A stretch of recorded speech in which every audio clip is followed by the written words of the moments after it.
The United States government and a guy going through a midlife crisis are shockingly similar, except instead of a nasty divorce, overpriced cocktail lounges, and a brand new Corvette, Uncle Sam is blowing trillions on healthcare programs, tanks, and monthly checks for 70 million retirees. And unlike a normal midlife crisis, the kind you fix with therapy, a new gym membership, and one regrettable tattoo you swear has deep symbolism, this one is different because we have to live through it every single year. This spending problem is exactly how we ended up running a nearly $2 trillion deficit. That means the United States is spending almost $2 trillion more than it brings in annually. We're basically a college freshman with a credit card and zero concept of consequences. And what do we do when the debt collectors come knocking?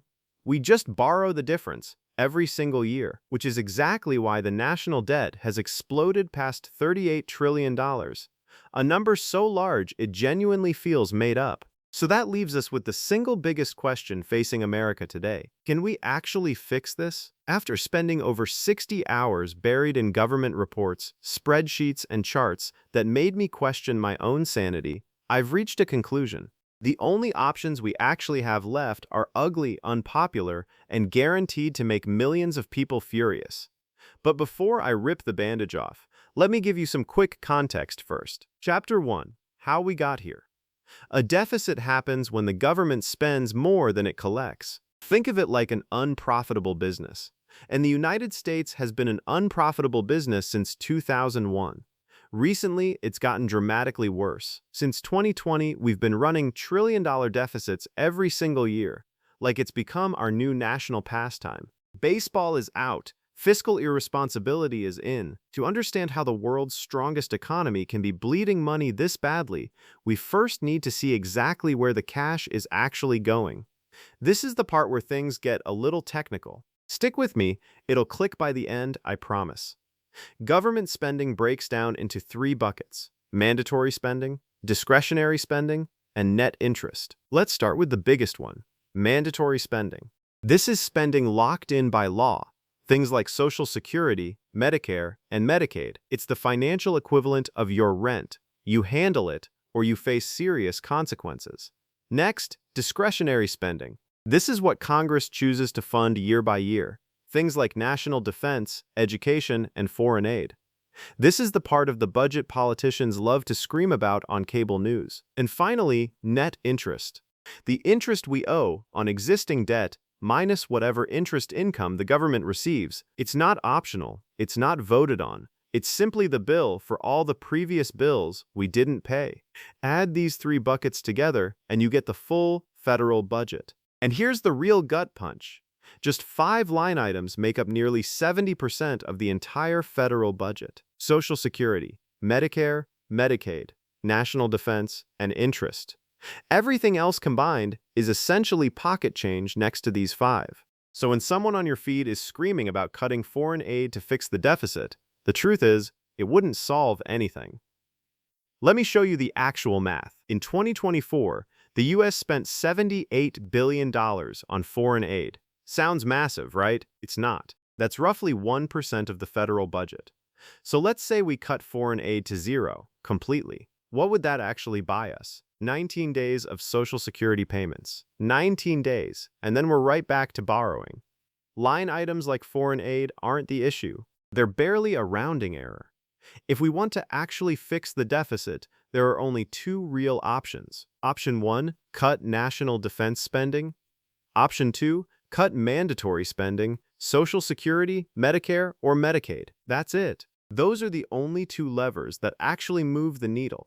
Everything else is noise too small to matter. Because when nearly 70% of your budget is eaten by 5 giant line items, trimming around the edges to fix the deficit is like trying to lose weight by switching from regular Coke to Diet Coke. It doesn't matter. You're still at McDonald's. Chapter 2, Option 1, Defense. National defense spending runs around $850 billion annually, about 13% of the federal budget. Here's the problem with cutting it. The moment you suggest defense cuts, people start imagining paratroopers landing on their lawn. It's one of the most politically untouchable topics in Washington, which means real cuts here are extremely unlikely.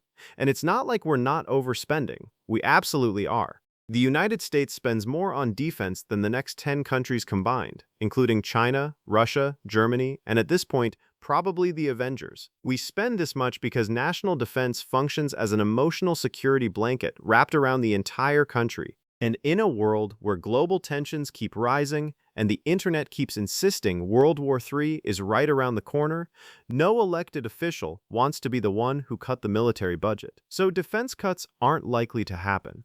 Which leaves us with Option 2. Chapter 3. Option 2. The Untouchable Giants. Cut mandatory spending. Mandatory spending is the Mount Everest of budget challenges. It's massive, it's dangerous, and touching it will end a political career faster than almost anything else in Washington. There are 3 programs considered the truly untouchable giants: Social Security, Medicare, and Medicaid. Combined, these 3 make up $3 trillion annually, 44% of the entire yearly federal budget. So clearly, one of these has to be part of the answer. Let's start with Social Security. It's the single largest federal program in the country, with more than 70 million people relying on it. For about half of all retirees, Social Security provides more than 50% of their total income. For roughly a quarter of retirees, it provides more than 90% of their income. So if you cut Social Security benefits, millions of seniors don't just get mildly inconvenienced, they fall into poverty overnight. And here's another gut punch. The Social Security Trust Fund is projected to become insolvent by 2034. When that happens, the Social Security Administration can only pay benefits out of ongoing tax revenue, which means an automatic 20% benefit cut, whether Congress acts or not. So even doing absolutely nothing still results in cuts, which is somehow even more terrifying. But here's the good news. Social Security is actually fixable. 2 real changes could move the needle significantly. First, lift or eliminate the cap on payroll tax. Right now, individuals only pay Social Security tax on the first $170,000 of income. Everything earned above that is completely untaxed for Social Security purposes. Once again, policy quietly built to favor higher earners. If we eliminated that cap entirely, it would close roughly 73% of Social Security's long-term funding shortfall. The share of untaxed earnings has risen from 10% to nearly 17.5%, meaning we're leaving a substantial and growing pile of revenue on the table every year. Second option, adjust benefits for high-income retirees. This one's simple. Why exactly are we sending Social Security checks to someone earning millions of dollars a year in dividends if a billionaire qualifies for the same Social Security benefit as someone who worked minimum wage their entire life? Something in the eligibility rules is fundamentally broken. So, good news, Social Security is fixable.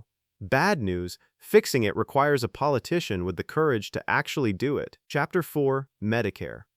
Medicare provides health coverage for more than 65 million Americans, mostly seniors. It makes up about 13% of the federal budget, over $850 billion annually. That's more than the entire GDP of countries like Argentina, Belgium, Sweden, and Ireland combined into a single U.S. government program. So where's the problem? The Medicare Hospital Insurance Trust Fund is now estimated to become insolvent by 2033.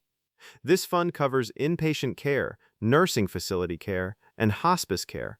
When insolvency hits, the law requires that spending cannot exceed incoming tax revenue once reserves run out, which translates to automatic benefit cuts of around 11%. So what are the actual fixes? Option 1. Raise the Medicare payroll tax. The current combined rate is 2.9%, split between employer and employee. Raising that rate by just 1 percentage point would generate more than $1 trillion over the next decade. What if we only taxed the highest earners? Raising the rate by 1 point for just the top 4 tax brackets would still raise $300 billion. Taxes aren't fun. Nobody enjoys this conversation. But automatic insolvency cuts aren't fun either. There's also the issue of overpayments. Medicare Advantage, the private version of Medicare, lets people get coverage through a private insurer instead of directly from the government, and it has serious problems. The Center for American Progress estimates Medicare Advantage plans are overpaid by 22 to 39% on average, somewhere between $83 and $127 billion annually. Without reform, that overpayment could cost Medicare between $1 and $2 trillion over the next decade. Fixing this would save trillions.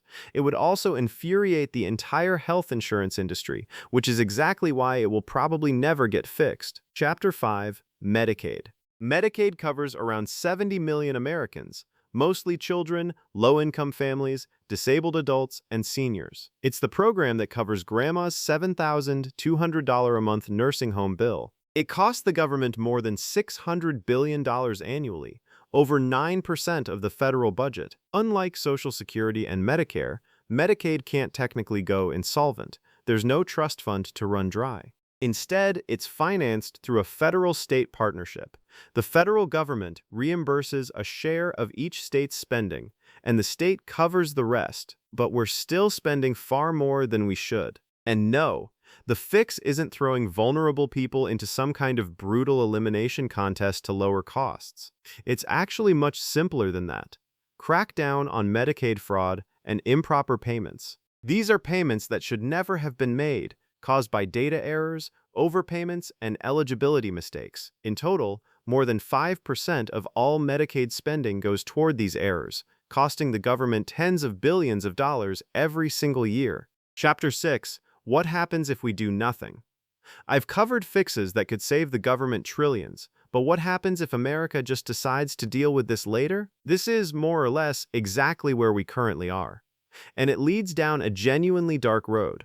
Since we run an annual deficit, the federal government has to keep borrowing whatever gap exists between revenue and spending. And investors aren't naive. They can see this isn't sustainable. If they see a country borrowing trillions every year with no credible plan to address its spiraling debt, they demand a higher return to compensate for the added risk, which means the interest rate at which the United States borrows rises, and higher interest rates make everything more expensive.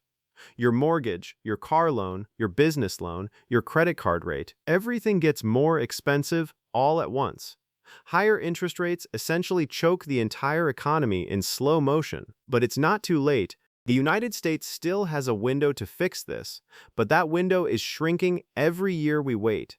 The longer we delay, the fewer real options remain on the table. We need to act now. Before this video ends, I want to hear from you directly. Because after spending 60 hours buried in this research, here's what I actually learned. There is no perfect solution. There are only trade-offs and sacrifices. So drop your own ideas for fixing this in the comments. I'll genuinely be responding to as many as I can. Because if there's one single takeaway from this entire video, it's this: doing nothing is not actually an option. It just feels like one, right up until it isn't.